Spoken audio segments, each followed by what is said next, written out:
नमस्कार फ्रेंड्स, मैं हूं संपत और मेरे चैनल संपत सर पे आपका स्वागत है।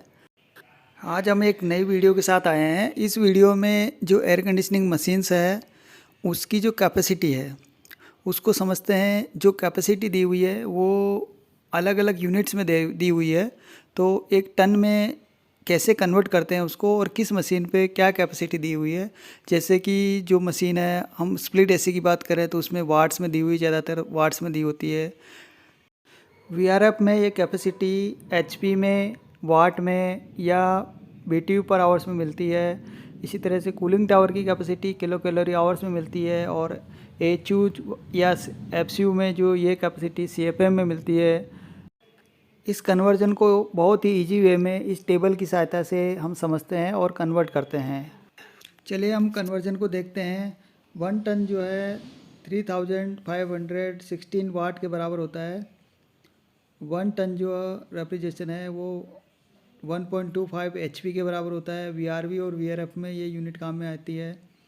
1 टन जो है वो 12000 बीटीयू पर आवर्स के बराबर होता है और 1 टन जो रेफ्रिजरेशन है वो 3024.95 किलो कैलोरी पर आवर्स के बराबर होता है।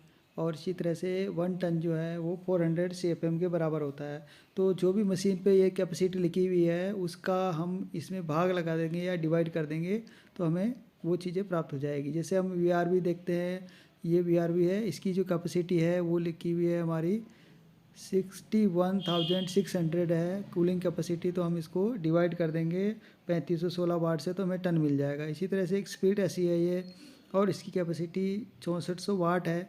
तो इसमें भी हम 3516 का भाग लगाएंगे तो हमें इसकी टनेज प्राप्त हो जाएगी, ये मशीन कितने टन की है।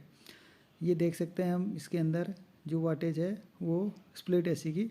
इसी तरह से वीआरवी है या वीआरएफ है, किसी 12000 बीटीयू का भाग लगाएंगे इसमें तो ये हमारी टन में प्राप्त हो जाएगी। जैसे कि इसमें जो मशीन है इसमें बीटीयू में दी हुई है, देखिए ये दे रखी है 2,10,200 बीटीयू पर आवर्स की कैपेसिटी दी हुई है। तो 12000 बीटीयू का भाग लगाएंगे तो ये मशीन हमें टन में प्राप्त हो जाएगी कि इसकी कैपेसिटी कितने टन की है। जैसे चिलर है तो चिलर में नॉर्मली जो कैपेसिटी है वो हमें टन में ही मिलती है, तो इसमें हमें ज़्यादा कन्वर्ट करने की ज़रूरत नहीं है। उसी तरह से कूलिंग टावर है, कूलिंग टावर की कैपेसिटी किलो कैलोरी पर आवर्स में मिलती है और इसमें 3024.95 का भाग लगाएंगे तो उसकी कूलिंग टावर की कैपेसिटी हमें टन में प्राप्त हो जाएगी।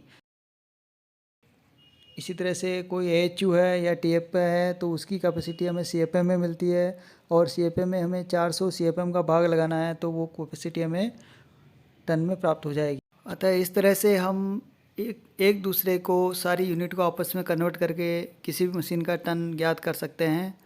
तो हमें आशा है आप लोगों को अच्छी तरह से समझ में आ गया होगा।